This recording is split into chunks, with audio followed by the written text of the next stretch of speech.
alihi wa sahbihi ajma'in, ma ba'du.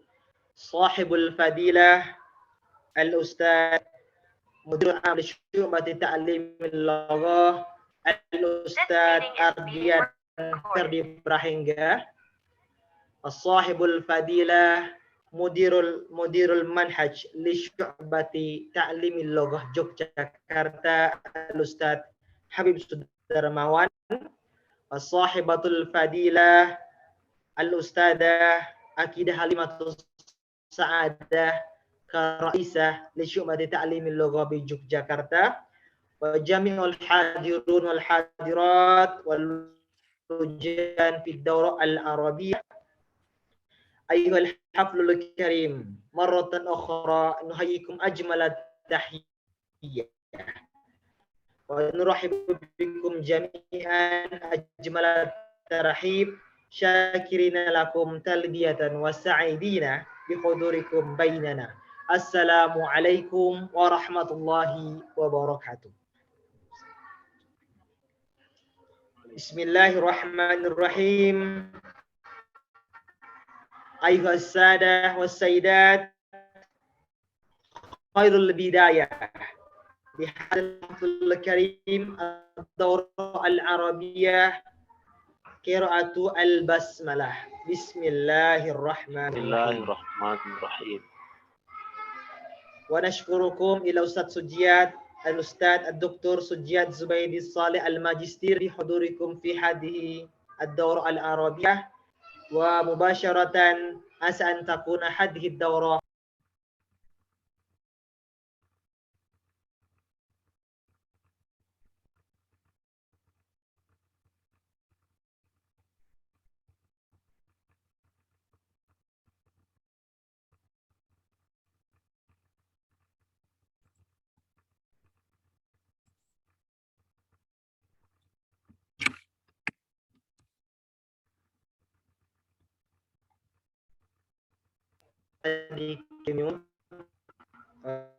saya mengulang lagi, mohon maaf.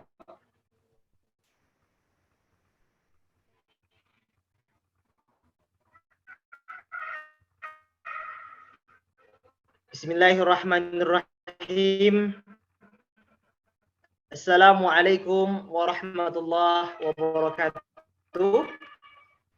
Ayuhas sadati was sayyidat, nuhayyikum bi ajmalat tarhib fi hadzal masa fi ad-dawrah al-arabiyyah.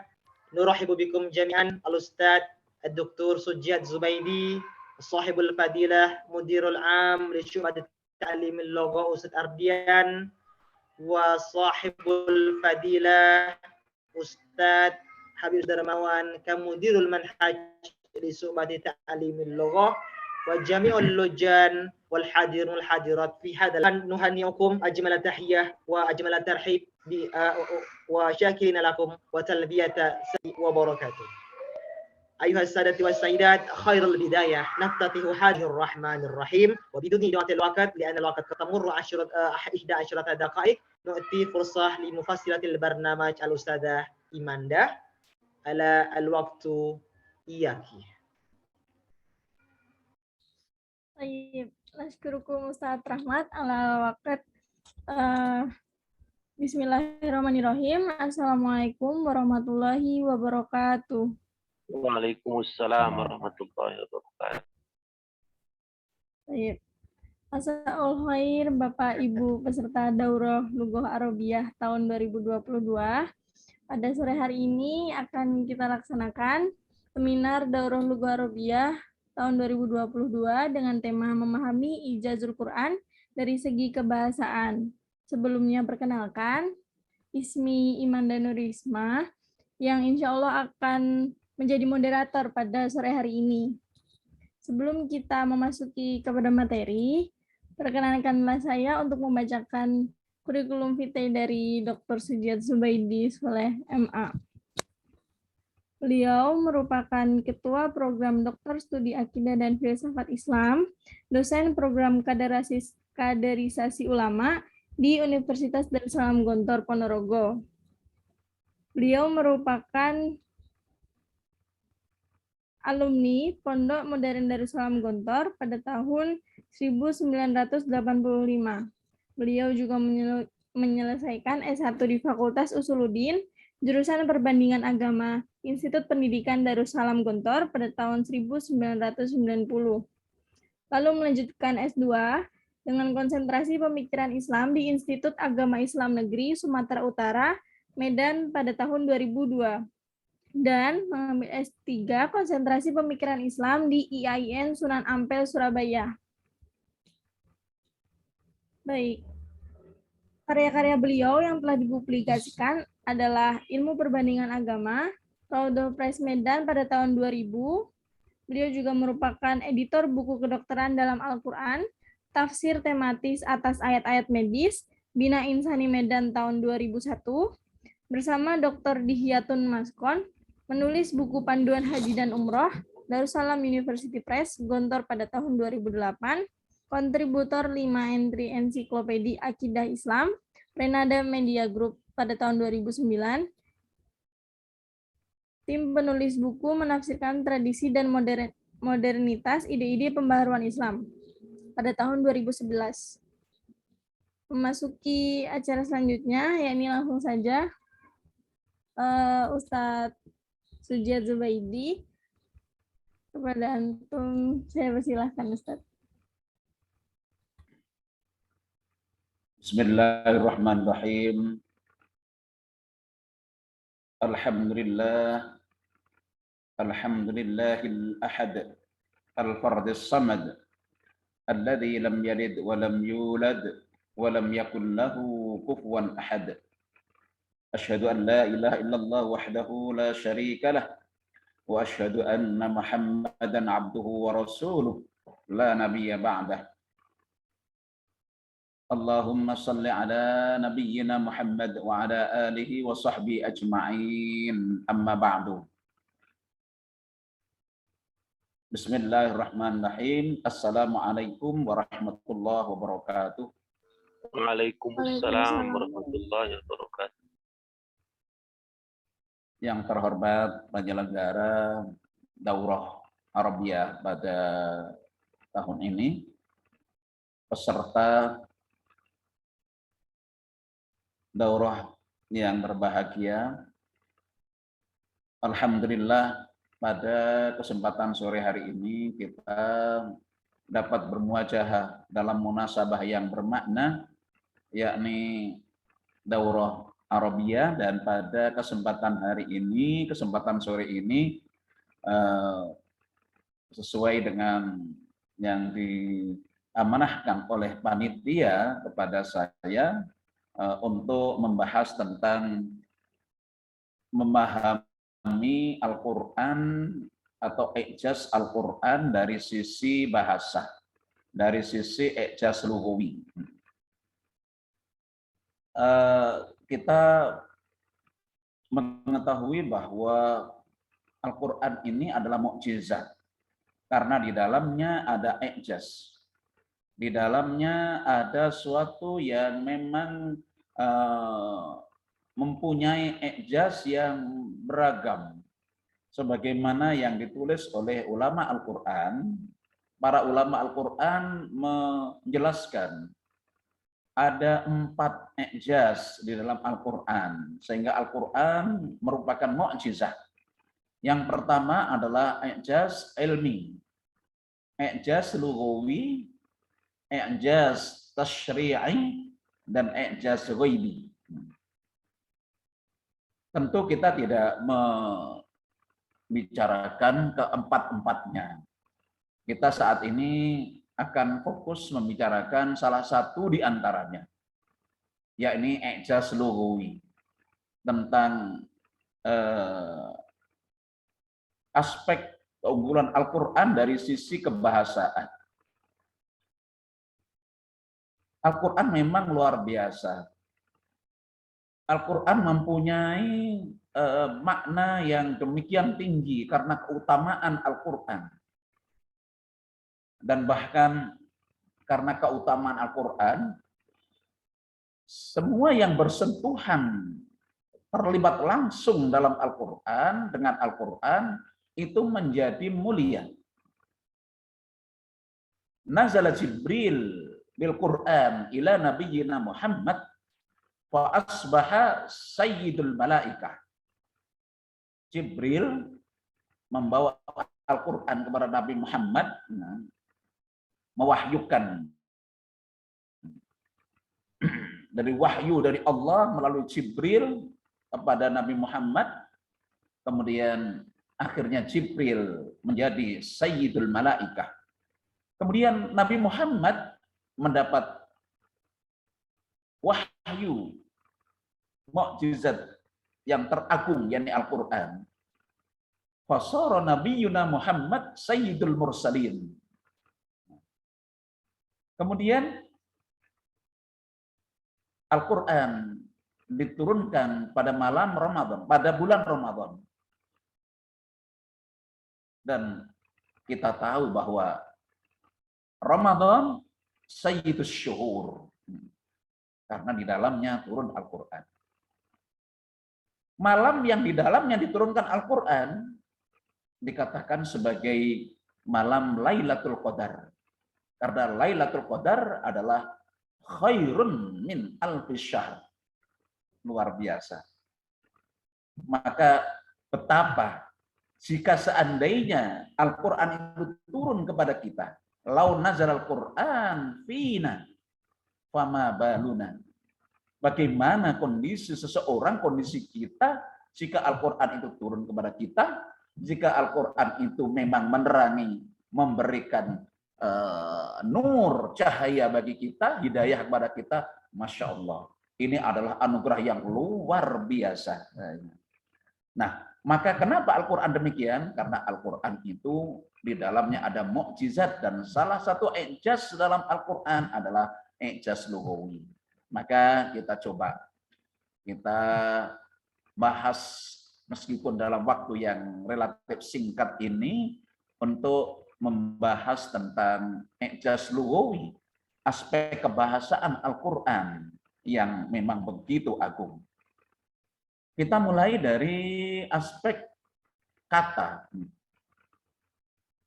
Al-Quran dari sisi kata, pemilihan kata ini begitu itkon, begitu teliti, jeli, begitu terpilih.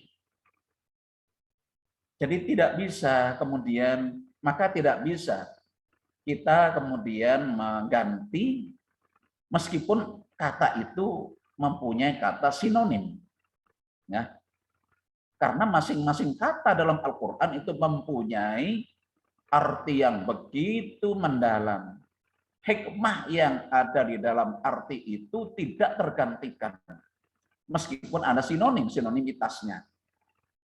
Misalnya, kita tahu di dalam ayat Al-Quran, di surah Al-Baqarah pertama kali alif lam mim lalu kemudian zalikal kitab la raiba fihi. Apa bisa kita kemudian menggantinya dengan zalikal Quran, misalnya begitu. La raiba fihi diganti dengan la syakka fihi. Meskipun mempunyai konotasi yang sinonim, ada tarodub di sana. Tetapi banyak ulama Al-Quran yang mengatakan bahwa la tarodufa fil Quran. Tidak ada sinonimitas dalam Al-Quran dalam arti yang sebenarnya. Sinonim kata mungkin, sinonim makna. Tetapi hakikatnya memang tidak. Sama-sama Al-Quran. Alkitab, Al-Quran. Al-Quran, Al-Quran. Nah, misalnya Al-Furqan di Al-Quran. Tetapi ternyata itu mempunyai konotasi yang berbeda. Oleh Abdullah Darros, ya, Abdullah Darros, seorang pakar ulama Quran kontemporer, menyatakan summiyal Qur'anu kitaban li'annahu maktubun fis sutur fil kitab. Kita hanya harus membiasakan diri. Al-Quran itu dikatakan kitab karena Al-Quran itu tertulis, terhimpun di dalam Alkitab. Setelah terhimpun, maka Al-Quran itu kemudian dibaca oleh kaum muslimin di setiap waktu. maka summiyal Qur'anu Qur'anan li'annahu maqru'un. Li'annahu maqru'un fi kulli hin. Jadi Quran itu dikatakan Al-Quran karena terbaca, dibaca oleh setiap orang Muslim kapan saja. Jadi setelah berarti itu oleh Abdullah Darras dikatakan bahwa ada arti yang berjenjang. Pertama adalah Alkitab, lalu kemudian Al-Quran. Dan setelah dibaca, maka Al-Quran itu menjadi furqan, menjadi pembeda antara yang hak dan yang batil. Selanjutnya. Ya, ini.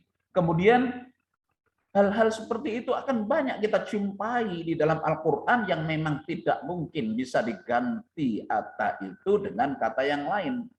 Ya.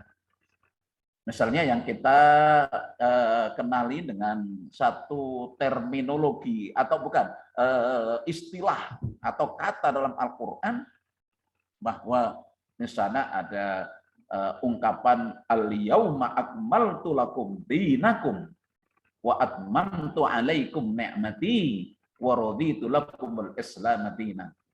Ada dua kata yang memang ada kecenderungan dengan sinonim atau tarotuh. Yang pertama adalah akmaltu, al-yauma akmaltu. Hari ini aku sempurnakan, kata Allah. Terus setelah itu akmaltu lakum dinakum wa atmamtu. Nah, atmamtu juga aku sempurnakan. Atmamtu alaikum ni'mati. Kita kemudian berpikir, kenapa Allah itu menggabungkan dua kosakata yang kalau memang dikatakan sebagai sinonim kok ada di dalam satu ayat? Apakah itu memang merupakan sinonim yang sebenarnya, maksudnya betul-betul sinonim, ataukah ada arti yang memang berbeda konotasinya? Artinya, meskipun pada kenyataannya adalah sama-sama menyempurnakan, tetapi menyempurnakan yang pertama itu ternyata berbeda dengan arti menyempurnakan yang kedua. Seperti tadi, Alkitab dengan Al-Quran dengan Al-Furqan. Oleh Darras ternyata itu mempunyai konotasi yang memang berbeda. Sama-sama Al-Qur'annya, tetapi ini ternyata ada satu periodisasi atau ada fase kapan Al-Qur'an itu kitab, kapan Al-Qur'an itu Quran, kapan Al-Qur'an sebagai. Jadi itu semuanya adalah bentuk daripada bagaimana kita mampu untuk bisa memahami kosakata Al-Qur'an ini dengan sebaik-baiknya. Artinya apa? Bahwa kita ketika belajar bahasa Arab, hendaknya kita harus punya satu persepsi bahwa bahasa Arab yang kita pelajari adalah bahasa Arab Al-Qur'an. Ya. Karena Al-Qur'an itu adalah bahasa Arab fusha dan sumber dari bahasa Arab yang fasih paling fasih. Jadi kalau memang demikian, kembali kepada ayat Al-Qur'an tadi yang saya kirim. Apa bedanya antara akmaltu dengan atmamtu? Ini merupakan satu cerminan betapa makna Al-Qur'an itu begitu agung. Betapa pemilihan kata itu begitu teliti dan begitu luar biasa, arti yang terkandung di dalamnya itu memang sesuai dengan konteksnya. Jadi yang pertama, akmaltu ternyata ini mempunyai konotasi bahwa akmaltu di situ menyempurnakan setelah ada tahapan-tahapannya. Sedangkan atmamtu ini menyempurnakan langsung. Jadi ketika akmaltu itu akmaltu lakum dinakum itu ada tahapannya. Fase Makkah. Ternyata kemudian Nabi banyak menghadapi cobaan, banyak menghadapi tantangan, akhirnya harus pindah ke Madinah. Dan fase di Madinah inilah kemudian disempurnakan oleh Allah. Nah, ya, kalau atmantu ini langsung lanjut, jadi menyempurnakan tanpa ada jeda. Makanya di dalam ayat puasa, wa atimmus syiyam ilal lail, Allah tidak mengatakan, Al-Quran tidak menggunakan akmal, kamilu, tidak kamilu, tapi atimmu asyam ilal lail. Sempurnakan puasa sampai batas waktunya, yakni malam, menjelang malam. Jadi mulai terbit fajar sampai terbenam matahari, masuki waktu malam. Dan itu tanpa jeda. Tidak bisa kita itu puasa, kemudian di tengah-tengah puasa kita jeda 10 menit. Setelah itu kemudian jeda itu ya bisa minum, bisa apa. Lalu kemudian kita nanti sampai di penghujung puasa, kita tambah 10 menit ganti daripada jeda yang 10 menit tadi, itu tidak bisa. Nah, dari atimmu ini adalah tanpa ada jeda, atamma. Jadi kalau orang menggunakan akmaltu al-kinasah. Jadi kalau itu berarti bisa jadi maknanya adalah menyempurnakan, menyapu kamar, menyapu ruangan, tapi setelah sekian menit capek itu mungkin berhenti. Tapi ketika atmamtu al-kinasah, maka dia menyempurnakan, dia menyapu langsung tanpa istirahat, tanpa jeda. Begitu. Kemudian kita juga bisa melihat di dalam ayat yang lain. Jadi kita bisa memahami konteks ayat tersebut melalui ayat-ayat yang lain. Jadi ketika akmaltu dengan atmamtu di dalam ayat yang pertama, lalu kemudian bagaimana kita itu bisa mengetahui perbedaannya, kita compare, kita bandingkan dengan konteks ayat yang lain, ya, seperti ayat tentang puasa atau ayat tentang haji, ya. Di dalam haji juga demikian. Jadi atimul hajja wal umrata lillah. Nah, karena apa? Karena di dalam masa-masa haji itu tidak bisa diseling dengan bulan yang lain. Hanya ada bulan-bulan tertentu yang memang merupakan bulan-bulan haji. Ya, ini. Jadi tidak bisa kita umroh sekarang, Ramadan, lalu kemudian haji nanti pada Dzulhijjah, tidak. Ya, tapi pada waktu-waktu, makanya al-hajju asyhurum ma'lumat. Demikian. Ada lagi yang sering kita dengar dengan kata sanah dengan am. Ya. Ada al-am al-jami'i, ada as-sanah al-jami'iyah, al-am ad-dirasi, as-sanah ad-dirasiyah. Nah, atau ketika ada yang menanyakan ayyu amin hadza, ayyatu sanatin hadhihi, nah, begitu ya. Jadi fi ayyati sanatin wulidta, fi ayyi amin wulidta. Dalam konteks Al-Qur'an, Al-Quran ternyata membedakan antara dua kosakata yang memang punya kecenderungan sinonim tadi itu. Memang kalau kita bahasakan, kita artikan, kita pahami dalam bahasa Indonesia adalah tahun. Ya. Namun Al-Quran ternyata membedakan. Sama-sama tahunnya, tetapi kondisi tahun. Ya. Suasana tahun pada am dengan pada sanah ternyata berbeda. Nah, ini luar biasa. Bagaimana kita bisa memahami Al-Quran dalam pengertian yang lebih mendalam. Dan kemudian kita menggunakan dalam bahasa harian kita juga dengan bahasa Al-Quran.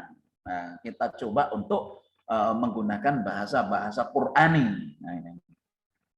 Jadi seperti di dalam kisah Nabi Nuh misalnya. Walabitha fihim alfasanatin illa khamsina aman. Nabi Nuh itu bersama kaumnya itu 1000 tahun kurang dari 50 tahun. Jadi luar biasa, umur Nabi Nuh itu berarti 950 tahun. Persoalannya, pertanyaannya adalah, kenapa Allah kok tidak menggunakan satu kata saja? Kok tidak langsung mengatakan, wala bitafihim tis'imi'ah wa khamsina sanah, atau tis'imi'ah wa khamsina aman, misalnya begitu. Kok menggunakan wala bitafihim alfasanatin sanah illa khamsina aman, atau kok tidak alfasanatin illa khamsina sanah atau alfa amin illa khamsina aman? Tidak begitu. Kenapa kok bisa berbeda dua kosakata yang punya kecenderungan sinonim tadi, taroduk itu? Apakah ini merupakan taroduk yang sebenarnya? Oh, ternyata kalau kita lihat dalam buku-buku tafsir atau pengertian di dalam Mu'jam Mufradatil Quran, ternyata dua kata tersebut mempunyai konotasi yang berbeda. Dari mana kita tahu? Bisa kita lihat di dalam ayat yang lain, di dalam surah yang lain, di dalam kisah Yusuf, dalam surah Yusuf. Misalnya, qala tazra'una sab'a sinin da'ban fama hasabtum. Ya, mereka kaumnya Yusuf ini sudah menanam 7 tahun. Tetapi ternyata 7 tahun berturut-turut ini da'ban fama hasabtum, dan mereka tidak bisa memanennya. Artinya gagal. Ya. Ini tetapi pakai sanah.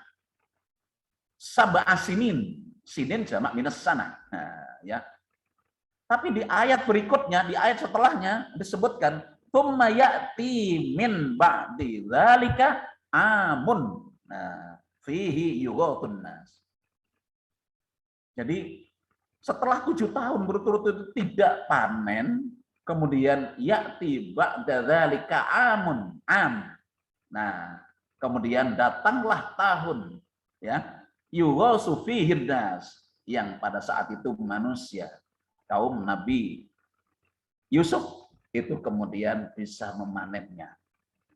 Ternyata kita kemudian bisa memahami bahwa sanah itu identik penyertaannya adalah kondisi tahun yang di dalamnya ada dhiq, ya, ada kesusahan, huzn, ya, ini. Sedangkan am itu adalah tahun di dalamnya itu ada rahmah, ada roho, saada, kebahagiaan, kesenangan, dan terusnya.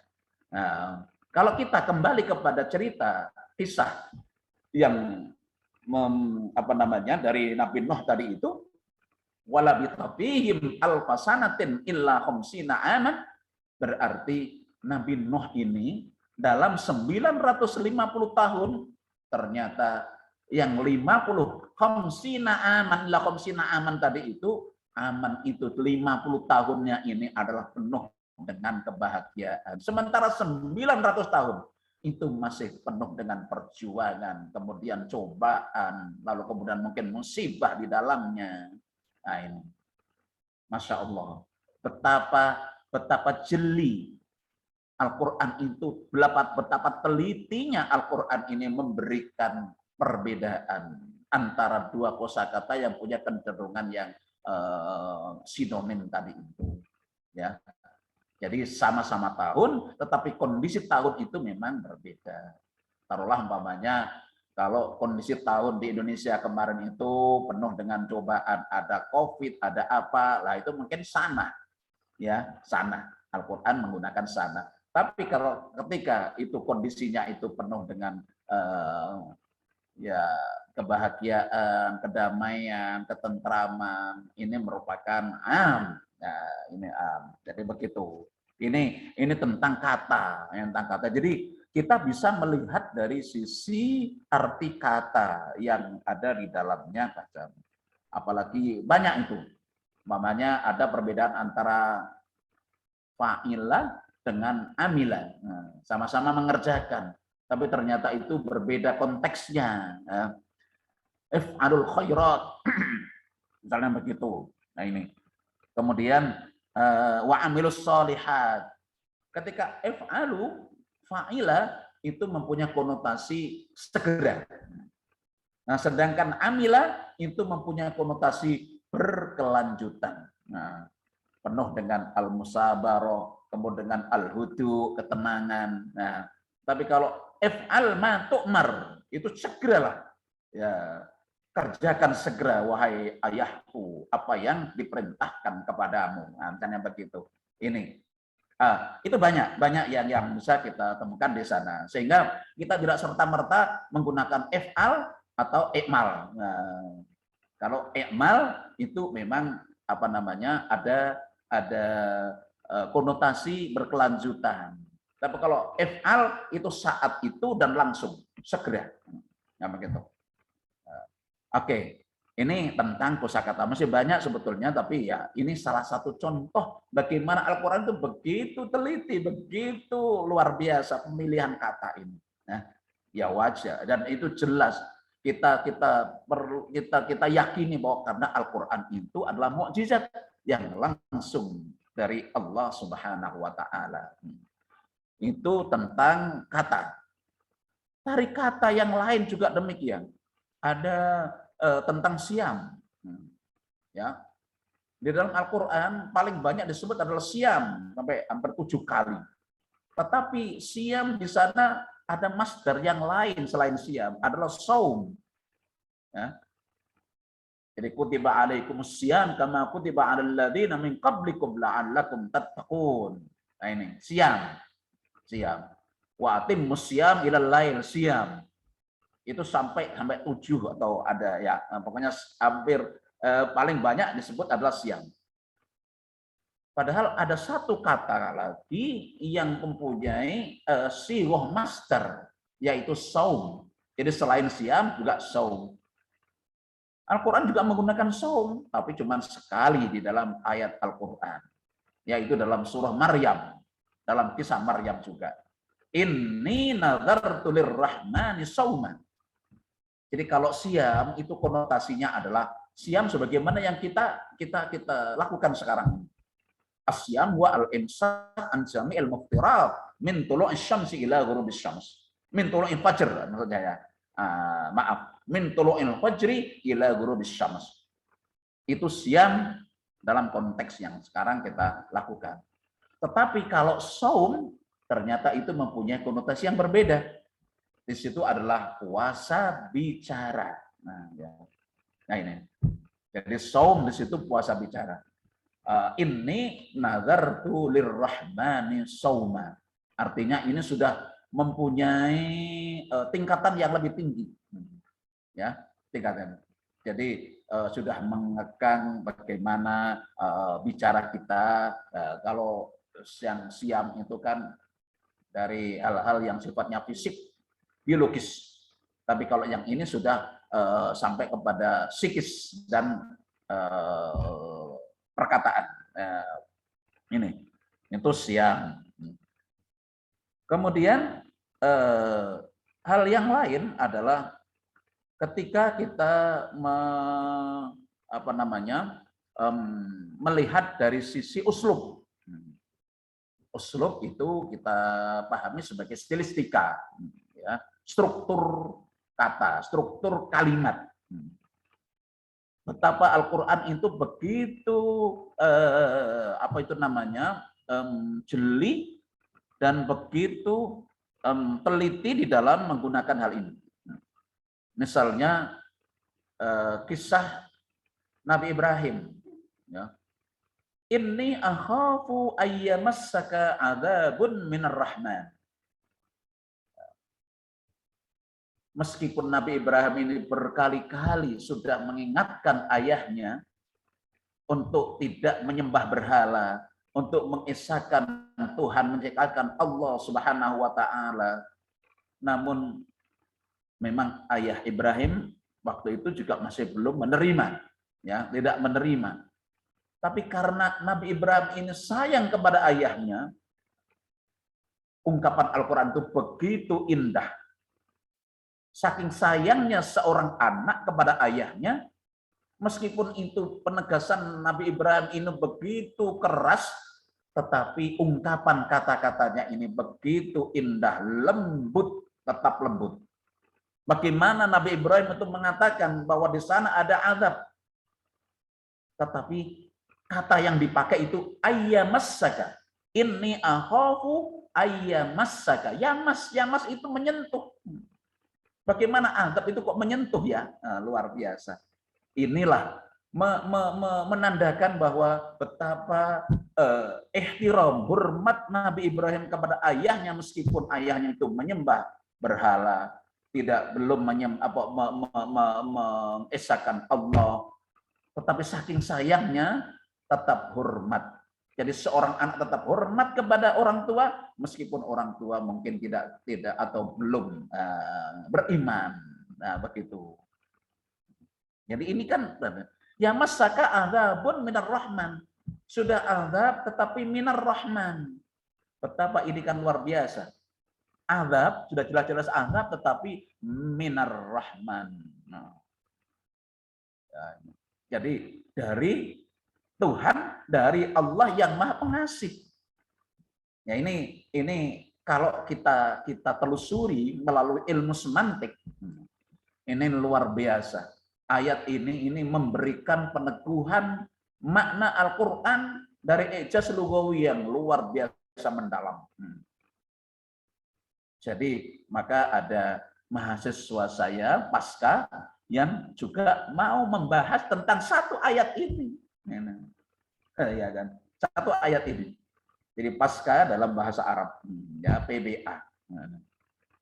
Itu gimana Ustadz kalau saya membahas tentang ini? Jadi ketika saya jelaskan di kelas tentang konteks ayat ini, ternyata dia tertarik untuk membahas lebih mendalam di dalam tesisnya. Saya bilang silahkan. Ya. Meskipun satu ayat, tetapi ini ternyata luar biasa. Pertama akhofu. Akhofu kenapa kok tidak akhsya? Padahal sama-sama takut. Lalu kemudian yamas. Yamas ini bagaimana ini kaitannya dengan azab. Nah, itu dan seterusnya. Jadi ini betapa indahnya Al-Qur'an ini memilih kosakata dari kosakata dan kemudian sampai kepada struktur dalam kalimatnya. Struktur teks yang ada dalam Al-Qur'an itu begitu indah, begitu memesona. Makanya tidak ada yang bisa untuk menyamai. Nah, tidak akan bisa untuk in kuntum fi raibin mimma nazzalna 'ala fa'tu bi suratin, tidak akan mungkin, tidak bisa, karena memang Al-Qur'an masing-masing kata itu mempunyai arti yang begitu mendalam. Lalu kemudian yang ada di dalam surah Al-Qur'an yang ayat surah Al-Fatihah saja itu juga begitu indah. Iyyaka na'bud wa iyyaka nasta'in. Selain karena itu ada takdim ma haqqut ta'khir, ya. Jadi pemahamannya adalah na'budu iyyaka wa nasta'inu iyyaka. Jadi iyyaka sebagai maf'ul bih muqaddam. Tetapi masalahnya adalah kenapa kok pakai na'budu wa nasta'inu?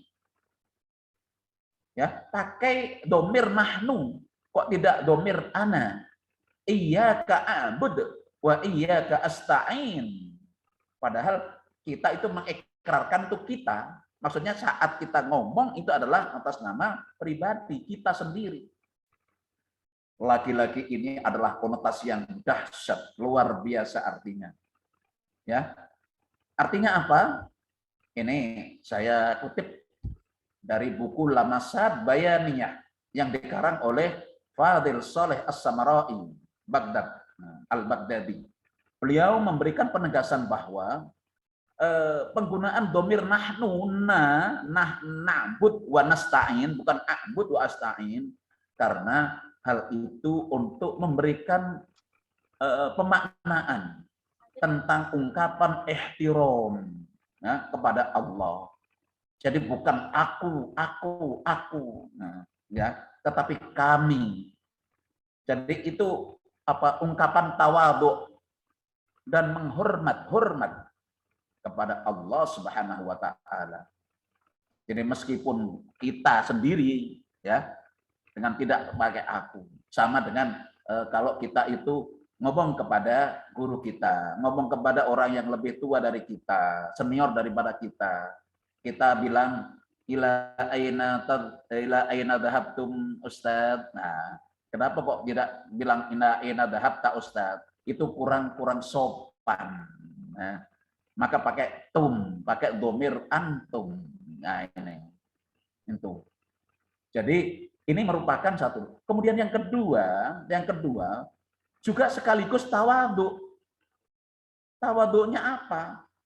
Ini mengartikan bahwa hanya kepadamu kami menyembah. Kami itu adalah artinya saya itu bagian kecil dari hamba-hambamu ya Allah yang menyembah, dan saya bagian kecil dari hamba-hambamu atau salah satu yang memohon pertolongan kepada engkau. Luar biasa. Tapi kalau ini a'bud wa iyyaka asta'in itu menunjukkan sayanya. Dan Islam, Al-Qur'an itu mengajarkan kepada kita agar kita tidak mempunyai sifat asaroh. Ya, al-asaroh egoisme, egoistis. Tetapi kita harus altruistik. Mengendali menafas, Masya Allah. Betapa kita itu diajari oleh Al-Quran itu betapa berkali-kali. Satu hari, satu malam saja 17 kali kita ikrarkan iyyaka na'budu wa iyyaka nasta'in. Ya, ini kemudian selanjutnya kita bisa menggunakan, memfungsikan struktur kata dalam Al-Quran ini di dalam bahasa keseharian. Ini tentang takdim mahakut takhir. Kemudian ada juga ma, setelah itu ba. Wa ma ana bidzallamin lil abid. Ini kenapa kok Allah tidak mengatakan ma kuntu zaliman lil abid, lil ibad, li ibadi. Saya tidak zalim kepada hamba-hambaku. Kok enggak begitu saja simpelnya. Tapi kenapa kok wa ma ana bidzallamin lil abid? Ma setelah itu bi. Nah, ini ternyata menandaskan, menunjukkan, menegaskan di sana ada taukid. Dan sekali-kali saya tidak berlaku zalim kepada hamba-hambaku, kata Allah. Nah, ini. Atau wa mallahu bighafilin anna yaf'alun. Nah, dan sekali-kali Allah tidak akan pernah tidak pernah lupa, tidak pernah lalai dengan apa yang dikerjakan oleh hamba, apa yang kalian kerjakan. Nah, jadi ini adalah memberikan penegasan, bukan hanya sekadar ma kemudian bi. Jadi dan itu bisa kita gunakan di dalam struktur kata bahasa Arab kita. Nah, ya. Masalan wa ma kuntu bi kadibin lak. Jadi untuk menegaskan bahwa saya sama sekali tidak berdusta kepadamu. Nah, ini. Itu ininya. Banyak ayat Al-Quran yang strukturnya itu bisa kita ikuti. Ara'aital ladzi di situ pakai ara'aita, apa namanya ini? Hamzatul at-tasawwur di situ. Jadi dia memberikan satu penegasan. Ara'aital ladzi yukadzibu biddin. Nah, itu bisa kita pakai ara'aital ladzi yan'asu fil fasl, misalnya begitu. Ya kan? Tidak bisa kita ikuti strukturnya, bisa kita ikuti uslubnya, stilistikanya. Maka hal-hal begitu itulah yang kemudian memberikan satu gambaran, satu pemaknaan yang begitu mendalam bahwa Al-Quran itu seluruhnya kata-kata yang dalam Al-Quran termasuk struktur kata itu mempunyai konotasi yang sangat indah. Bahkan ini ada ayat Al-Quran, satu-satunya ayat Al-Quran yang struktur katanya berbeda. Jadi kalau biasanya Al-Quran itu menggambarkan jannatun tajri min tahtiyal anhar, kan begitu kan? Jannatun tajri min tahtiyal anhar, ada minnya. Tetapi dalam surah At-Taubah ayat 100 ternyata di sana tidak ada min. Ya. Itu walladzin was-sabiqunal awwalun minal muhajirin wal ansar walladzina tabauhum bi ihsan radhiyallahu anhum wa radu an tajri tahtahal anhar. Ya. Ini dari situ ini wa'adalahum jannatin tajri tahtal anhar. Ini kan luar biasa. Padahal biasanya dalam Al-Quran itu bisa gitu. Itu jannatun tajri min tahtihal anhar. Di sini kenapa tidak ada minnya? Ulama tafsir memberikan penegasan bahwa Al-Quran itu ketika ingin memberikan penegasan yang khusus, itu diungkapkan dengan ungkapan yang berbeda dari biasanya. Nah, ini sama seperti tadi, siam, kemudian saum, ya, atau maghfirah. Satu ayat Al-Quran di dalamnya ada ghufran. Nah, berarti ini ada hal yang spesifik, yang khas. Nah, seperti ini, ya. A'addalahum jannatin tajri tahtal anhar. Tidak ada minnya, tidak ada huruf jar min. Dan ternyata itu menegaskan bahwa inilah hal yang khusus, ya, dari orang-orang muhajirin, ya, orang-orang yang hijrah yang bersama Rasulullah, as-sabiqunal awwalun minal muhajirin wal ansor, orang-orang ansor, orang-orang penduduk Madinah yang memang menyambut, ya, para muhajirin, para kaum muslim dari Makkah bersama Rasulullah. Mereka itulah muslim yang utama, dan itu sebabnya maka disediakan surga yang berbeda itu tadi. Tajri tahtal anhar. Insya Allah. Ini merupakan hal yang memang memberikan satu pengertian kepada kita bahwa ketika ada ayat Al-Quran yang berbeda, kita hendaknya langsung memahami bahwa itulah i'jaz Al-Quran, i'jaz dari kebahasaan, nah, i'jaz dari sisi bahasa. Jadi jangan sampai kemudian kita itu cepat-cepat, wah ini Al-Quran ini sepertinya kok kurang sesuai ya dengan gramatika bahasa Arab. Kita harus sadar bahwa gramatika bahasa Arab, nahwu sorok itu muncul setelah Al-Quran. Ya, Abul Aswad Ad-Du'ali itu wado'a ilmun nahwu itu adalah setelah Al-Quran. Nah, artinya Al-Quran itulah induk daripada gramatika bahasa Arab. Maka tidak mungkin induk itu kemudian berbeda atau bertentangan.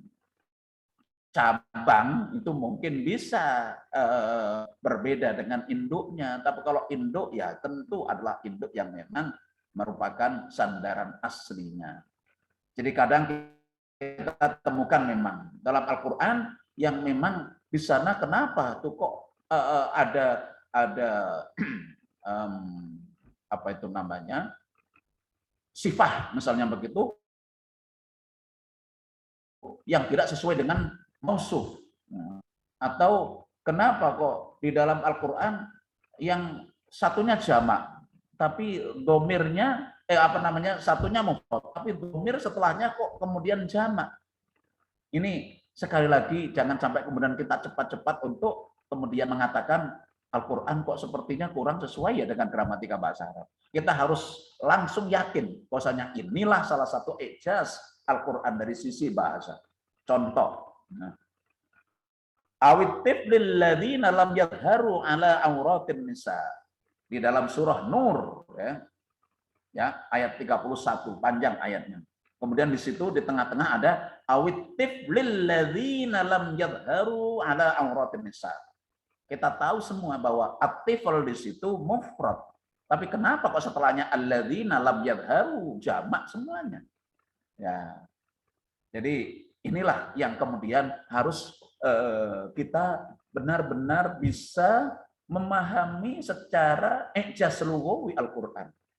Kalau kita kembali kepada tafsir Al-Qur'an ya, dari sisi i'jaz lughawinya, misalnya yang ada dalam tafsir At-Tahrir wa Tanwir. Mufassirnya adalah Ibnu Asyur. Beliau ini adalah mufassir tafsir lughawi. Jadi banyak penafsiran-penafsiran yang lebih banyak ditekankan kepada aspek bahasa. Itu Ibnu Asyur. Atau tafsir Al-Kasyaf, Zamakhsyari misalnya begitu. Itu malah balaghah di dalamnya. Itu luar biasa. Zamakhsyari banyak memberikan penekanan kepada aspek balaghatul Quran. Nah, kembali kepada tadi, at-tiflil ladzina lam yadharu ala auratin nisa. Kenapa? Oh, ternyata Allah ingin memberikan penegasan bahwa kalau memang orang-orang di sana kan dijelaskan bahwa seorang yang mukminat itu harus yaghudduna min absarihinna wa yahfatna furujahunna. Jadi harus menutup auratnya, tetapi khusus untuk orang-orang tertentu termasuk awit tiflil ladzina lam yadharu ala auratin nisa.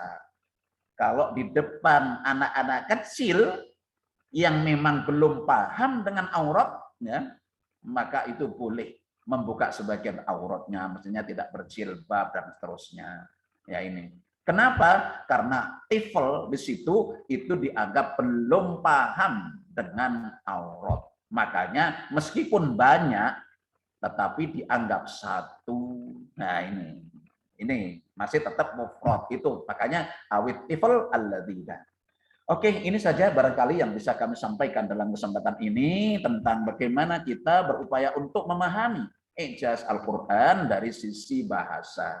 Ini luar biasa, banyak sekali aspek bahasa dalam Al-Quran yang memang perlu untuk kita dalami, perlu untuk kita pahami agar memang benar-benar kita mampu memahami bahasa Al-Quran dari sisi i'jaz Al-Quran dari sisi bahasanya. Terima kasih atas segala perhatian. Mohon maaf atas segala kekurangan. Assalamualaikum warahmatullahi wabarakatuh. Waalaikumsalam warahmatullahi. Baik, terima kasih Ustadz Sujian Nashkurukum atas penyampaian materinya yang ternyata ijazul Quran ini sangat banyak sekali ya Ustadz. Nah, memasuki sesi selanjutnya yakni sesi tanya jawab. Ustadz izin membacakan pertanyaan dari Bapak Erta Mahyudin. Assalamualaikum warahmatullahi wabarakatuh. Izin bertanya Ustadz, apakah perbedaan makna antara kata-kata yang bersinonim tersebut sudah diketahui oleh bangsa Arab sebelum Al-Quran turun? Jika sudah, di mana letak keistimewaan Al-Quran? Tetapi jika belum, bagaimana makna tersebut bisa ditemukan? Dan siapa saja orang-orang hebat yang bisa mengungkapkan makna tersebut? Lalu, bagaimana kita yang orang non-Arab bisa merasakan keindahan dan kemukjizatan Al-Quran tersebut? Terima kasih.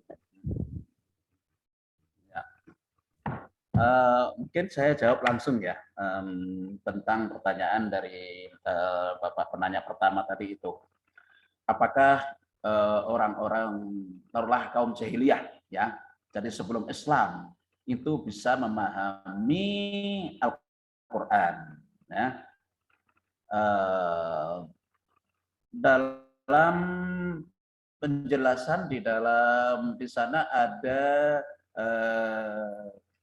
Tarikh Adab Al-Arabi, bahwa ternyata bahasa orang-orang Arab jahiliyah itu juga ternyata mempunyai bahasa yang tinggi, bahasa ijaz yang tinggi.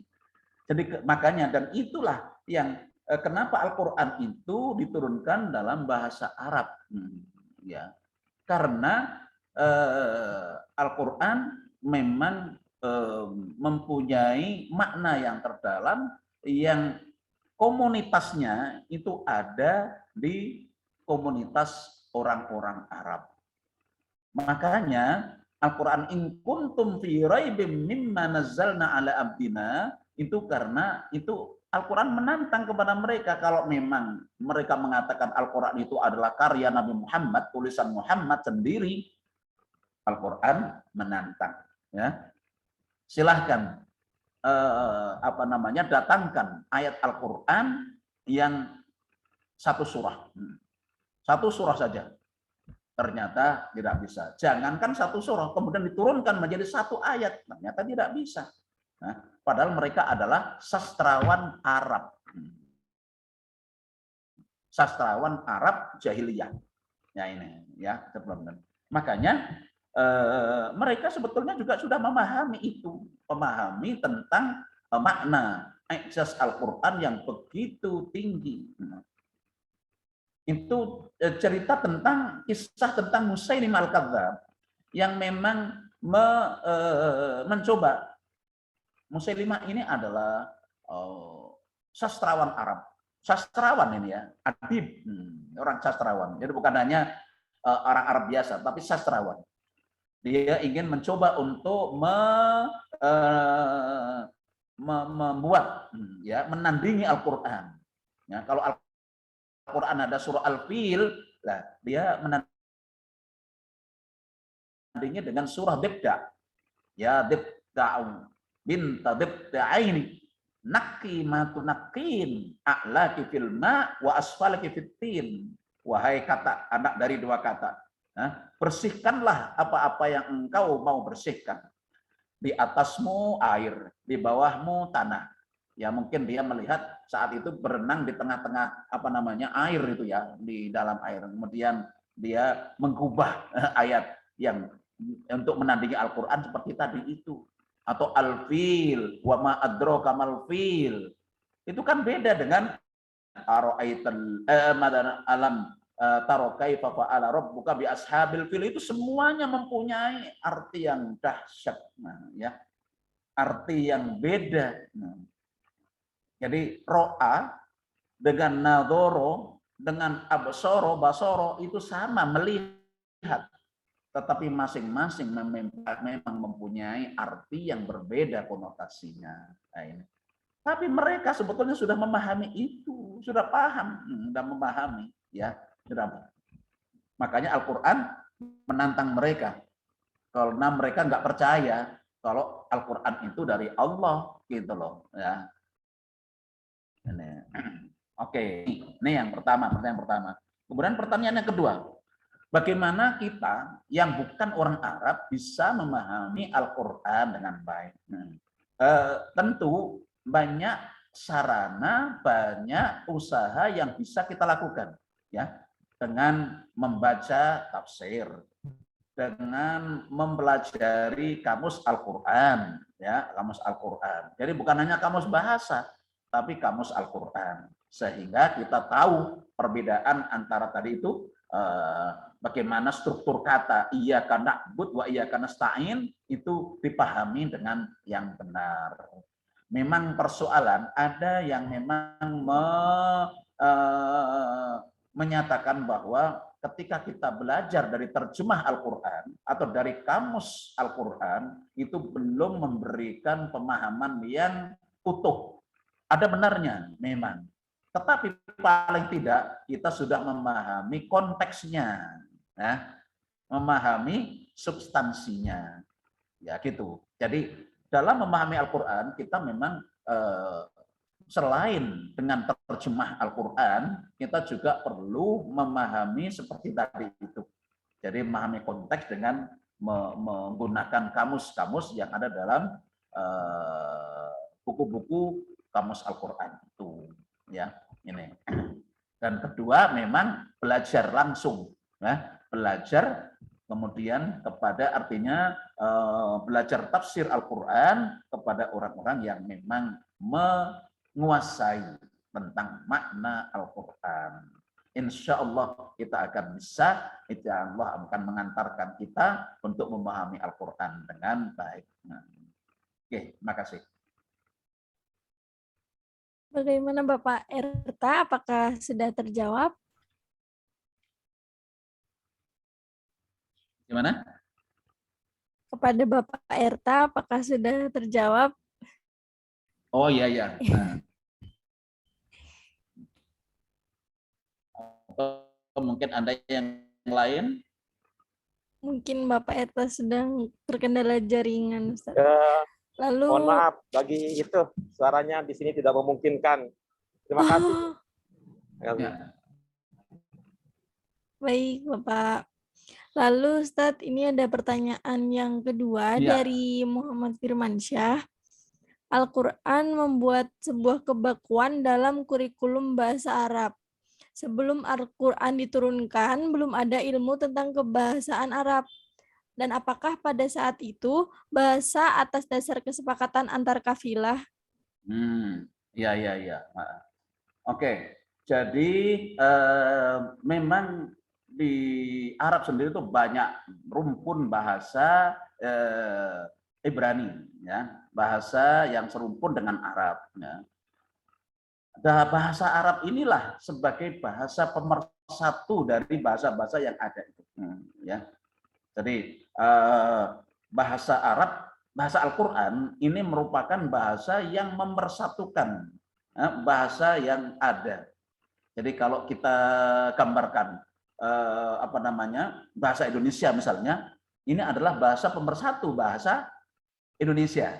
Jadi ada bahasa dari masing-masing suku, bahasa ini, kemudian bahasa pemersatunya ada. Dan sekali lagi, ini memang bahasa Al-Quran dan bahasa sebagai bahasa Arab, ini adalah bahasa yang menghimpun, mempunyai makna yang sangat-sangat mendalam, menyeluruh dari rumpun bahasa Arab yang ada. Nah, ini. Maka dikatakan adalah inilah bahasa yang memang memersatukan bahasa-bahasa rumpun bahasa Arab itu.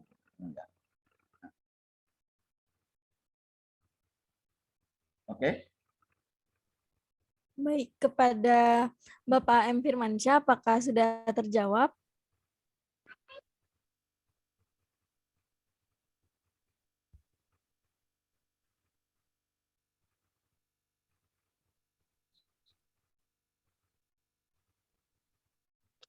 Mungkin Bapak M. Oh, sudah.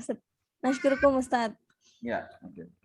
Lalu Ustadz izin membacakan pertanyaan yang ketiga dari Bapak Erta Mahyudin. Ketika Nahwu Shorof lahir setelah Al-Quran, bagaimana dengan kehebatan bahasa Arab yang dikabarkan sudah sampai puncaknya ketika Al-Quran diturunkan? Apakah kehebatan tersebut menjadi minus Nahwu Shorof atau bagaimana, Ustadz? Ya, tadi saya singgung juga bahwa Nahwu Shorof itu dirumuskan setelah Al-Quran turun, ya, setelah Al-Quran. Kenapa? Karena memang dalam Al-Quran itu begitu bahasa itu banyak sekali. Di sana ada balaghahnya, balaghatul Quran, bahasa Al-Quran ini. Lalu kemudian di dalam Al-Quran juga ada majaz, ya, majaz Al-Quran. Jadi di sana ada al-haqiqah wal majaz. Bagaimana memahami itu untuk hal-hal yang demikian. Jadi ketika inna rahmatallahi qaribun alal muhsinin, itu kan tidak bisa serta-merta dipahami sebagai pemahaman letter nahwu saja. Kalau makna letter nahwu berarti kenapa kok inna rahmatallah qaribun, kok enggak qaribatun misalnya begitu. Ternyata di sana ada kata yang memang menegaskan ada kata yang lain yang memang memberikan penegasan kepada aspek qarib. Misalnya begitu. Dari mana? Itu adalah dari pemaknaan yang dasar. Nah, makanya rumusan ilmu nahwu dan shorof itu untuk memahami Al-Quran. Jangan kemudian dibalik bahwa Al-Quran harus distandarkan dengan nahwu dan shorof. Tetapi Al-Quran, ilmu alat yang ada, misalnya ilmu nahwu, ilmu sorot, itu kan salah satu ilmu alat untuk memahami Al-Quran. Di sana masih ada namanya ilmu yang lain, balaghah, ya. Balaghah itu ada 3 lagi malahan. Di sana ada bayan, ada ma'ani, ada badi'. Nah, ya ada badi'. Dan ini merupakan komponen banyak yang bisa mengantarkan kita untuk memahami Al-Quran, kosakata Al-Quran, bahkan struktur teks dalam Al-Quran, uslub Al-Quran. Nah, ini. Maka ilmu nahwu dan sorok sebagai alat untuk memahami Al-Quran itu memang diupayakan agar kita mampu memahami dengan sebaik-baiknya. Maka sekali lagi, kalau nanti kita itu ternyata di dalam membaca Al-Quran menemukan struktur teks yang memang secara sekilas, secara terlihat itu sepertinya kurang cocok dengan nahwu, dengan gramatika bahasa Arab, maka kita hendaknya jangan cepat-cepat kemudian mengatakan bahwa oh ini ayat ini kok nggak sesuai dengan nahwu ya. Nah, jadi kita harus tahu, pokoknya kita yakin dahulu kita aja. Jadi langkah kita adalah kita yakin bahwa oh inilah salah satu ijaz Al-Quran. Inilah salah satu keistimewaan struktur kata dalam Al-Quran. Baru kemudian kita cari informasinya. Bisa tanya kepada yang paham, yang tahu. Bisa kemudian kita membaca tafsir, bisa kemudian kita membaca keterangan buku, misalnya begitu, yang menjelaskan tentang ayat tersebut dan seterusnya. Nah, ini. Jadi tidak langsung kemudian kita ukur dengan kaidah-kaidah dalam nahwu dan sorab saja. Ya. Baik, nasykurukum Ustaz. Lalu ada dari penanya ke-4 Ustaz, dari Bapak Khairul Syah Nasution. Kepada Bapak Khairul Syah Nasution dipersilakan untuk menghidupkan mikrofon.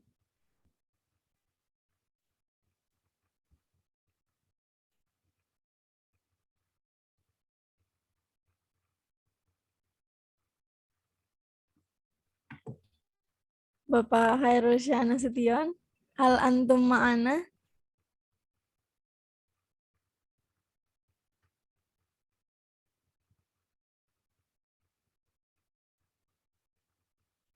Mungkin sedang terkendala jaringan, Ustadz.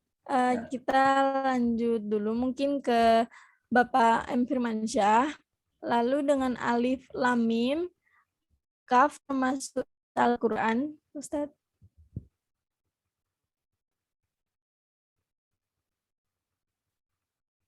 Apa? Ada pertanyaan dari Bapak M. Firmansyah, Ustadz. Ini beliau bertanya, apakah alif, lam, mim, kaf tersebut termasuk dengan ijaz Al-Quran? Oh ya, ijaz Al-Quran itu mencakup semua yang ada di dalam Al-Quran itu adalah cerminan dari ijaz Al-Quran. Jadi satu huruf pun dalam Al-Quran itu memberikan konotasi ijaz. Ya, jadi misalnya ada kata atau huruf, apakah itu huruf mutaqati'ah, al-huruf al-mutaqati'ah seperti alif, lam, mim, atau kemudian ada kata yang memang di dalamnya itu ternyata hurufnya tidak ada satu, misalnya begitu, yang biasanya umpamanya istata'a dengan ista'a. Nah, ya, ada itu di dalam Al-Quran, itu ada istata'a dengan ista'a.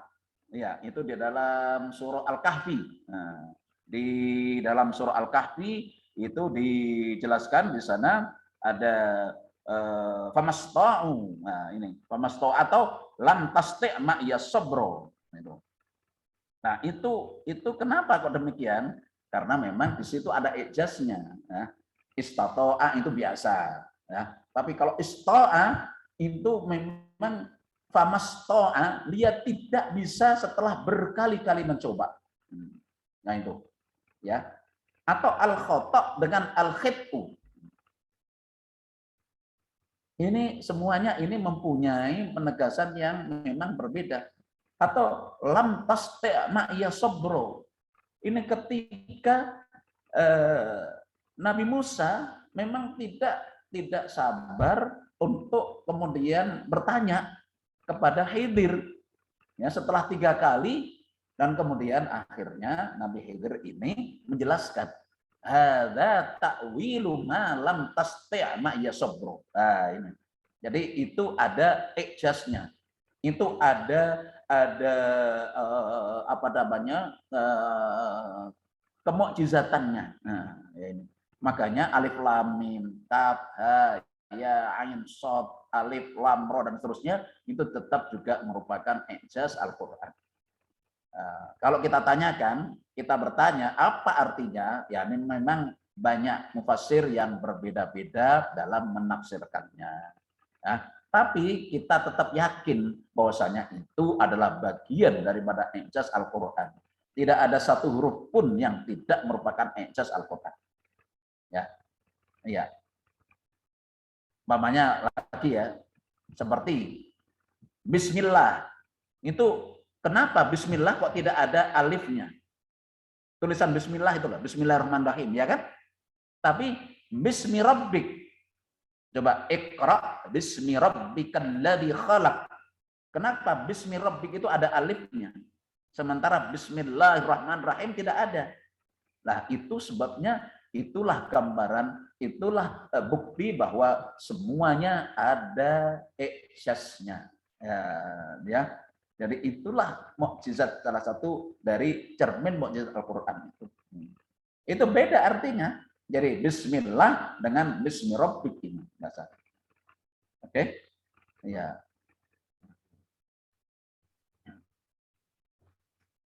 Lalu Ustaz izin membacakan pertanyaan selanjutnya dari Bapak Khairulsyah Nasution. Tadabbur Al-Quran, apa lebih baik dengan Al-Quran daripada terjemahan, Ustaz? Lalu doa Nabi Ibrahim, Nabi Musa, Nabi Khidir bahasa Arab. Lalu pertanyaan yang terakhir, bagaimana pendapat antum tentang tafsir tematik, Ustaz? Seperti itu. Ya. Oke. Tentang terjemah. Bagaimana kita memahami Al-Quran dari terjemah ya? Begitu maksudnya. Gimana? Tadabbur Al-Quran, Ustaz. Tadabbur itu apa? Kita tadabbur Al-Quran dengan Al-Quran atau dengan terjemahan Kemenak? Oh begitu. Oh ya, betul. Ya. Tadi kami singgung sedikit ya tentang terjemah. Jadi untuk memahami Al-Quran ya lebih ya, secara global itu memang salah satunya adalah dengan terjemah. Namun setelah terjemah kita hendaknya juga melanjutkan untuk bisa memahami mentadabbir Al-Quran dengan cara yang lain, yakni berupaya untuk bisa mungkin belajar kepada orang yang mengetahui, orang yang lebih tahu, atau mungkin belajar cara mandiri tetapi menggunakan kamus-kamus Al-Quran. Nah ini ya, kamus Al-Quran. Memang itu kendala ketika kita itu tidak mengerti bahasa Arab. Tapi kalau kita menggunakan atau memahami Al-Quran melalui terjemah, paling tidak kita sudah tahu secara global yang belajar. Ya. Atau kita bisa mengcompare, membandingkan antara terjemah dari Depak Kemenak dengan terjemah dari lembaga yang memang representatif. Ya. Kalau Kemenak kan tim. Jadi memang sebaiknya terjemah itu adalah yang diterjemahkan oleh tim. Ya, daripada memang mungkin karena apa? Kalau tim ini kan sudah merupakan hasil dari secara kolektivitas makna Al-Qur'an yang kemudian dituangkan di dalam terjemah Al-Qur'an secara tim tadi itu. Kemudian yang kedua, bagaimana dengan tafsir tematik? Ini memang ada hal yang juga mempunyai nilai lebih sendiri, bahwa tafsir tematik ini kita bisa salah satu kelebihan maksudnya, kelebihan tafsir tematik adalah kita mampu memahami satu tema tapi menyeluruh. Nah, menyeluruh. Misalnya tema tentang hijab, ya, atau tema tentang puasa, ya, tema tentang zakat, ya. Nah, itu kita mengetahui penafsiran secara menyeluruh itu dalam satu buku, nah, atau satu tema yang ada di dalam kitab tafsir tematik, misalnya begitu. Sehingga itu lebih menyeluruh. Jadi kadang kita mendapatkan itu satu tema saja, itu satu buku. Misalnya riba yang dikarang oleh apa namanya, Ar-Riba fil Quran, itu Abul A'la Al-Maududi. Nah ini, ya. Atau mungkin tafsir-tafsir tematik yang dalam bahasa Indonesia yang sudah disusun oleh para mufassir. Nah ini. Itu Quraisy Shihab misalnya mengatakan itu ada membumikan Al-Quran. Itu juga tafsir tematik. Jadi itu juga mengantarkan kepada kita untuk memahami tema-tema tertentu dalam Al-Quran secara lebih menyeluruh. Ya, ini. Dan itu menurut saya bagus juga, bisa digunakan. Memahami Al-Quran melalui tafsir tematik. Begitu. Terima kasih. Baik, nasyukurukum Ustadz. Karena waktu telah menunjukkan pukul 17.20 Ya. dan sebentar lagi memasuki waktu buka puasa. Bagi Bapak Ibu seminar sore hari ini yang masih memiliki pertanyaan dan belum terjawab, boleh disampaikan melalui grup peserta daurah tahun 2022 ya Bapak Ibu. Mungkin yang terakhir Ustadz untuk menyampaikan closing statement-nya dari Antum. Terima kasih. Ada satu hal saja ini yang kami ingat, pesan dari Syekh Profesor Dr. Muhammad Daud. Beliau pakar bahasa Al-Quran, filsafat bahasa Al-Quran, dan juga beliau adalah guru besar bahasa di Suez Canal University Ismailiyah Mesir. Jadi kami alhamdulillah bersama beliau itu selama sebulan dalam program postdoktoral program tahun 2018 yang lalu. Ada satu ungkapan dan pesan dari beliau itu adalah begitu kita ini mempelajari bahasa Arab, maka kita harus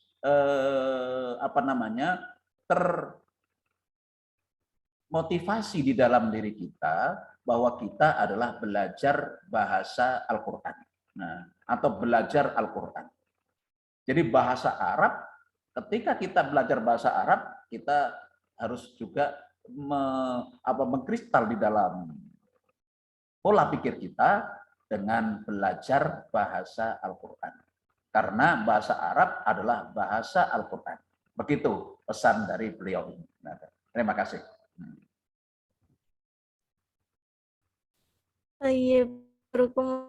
Atas penyampaian materi dan juga ilmu yang disampaikan pada sore hari ini.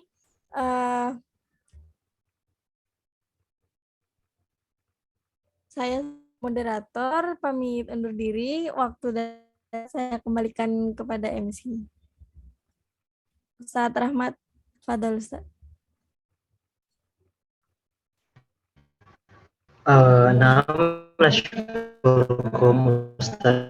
Ustadz Sujia dan teman-teman yang sudah hadir pada sore hari ini. Tidak menambah panjang, kita izin untuk mengambil dokumentasi untuk semua peserta, diharap untuk on-cam sebentar. Ya, kita ambil foto bareng-bareng. Kita na'khud surah jamaatan. Oke. Kita hitung bersama Ustaz ya. Ustaz Imanda, hal antum ma'ana? Ustaz Imanda? Oh, tidak ya. Baiklah, kita izin lagi Pak ya, kita ambil foto bareng-bareng. Ustaz Imanda kalau bisa minta tolong langsung ini ya diambil gambarnya karena gambar di oke. Nasub jama'atan wahid isnani salasa tabasamu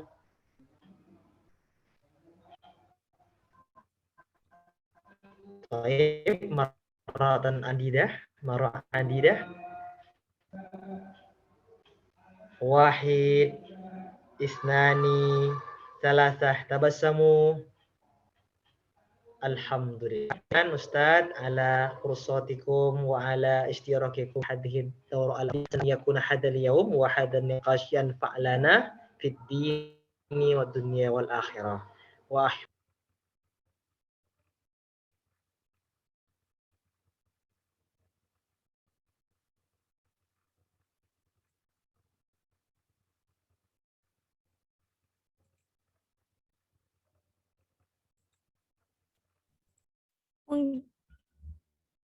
Maaf, saat terlambat.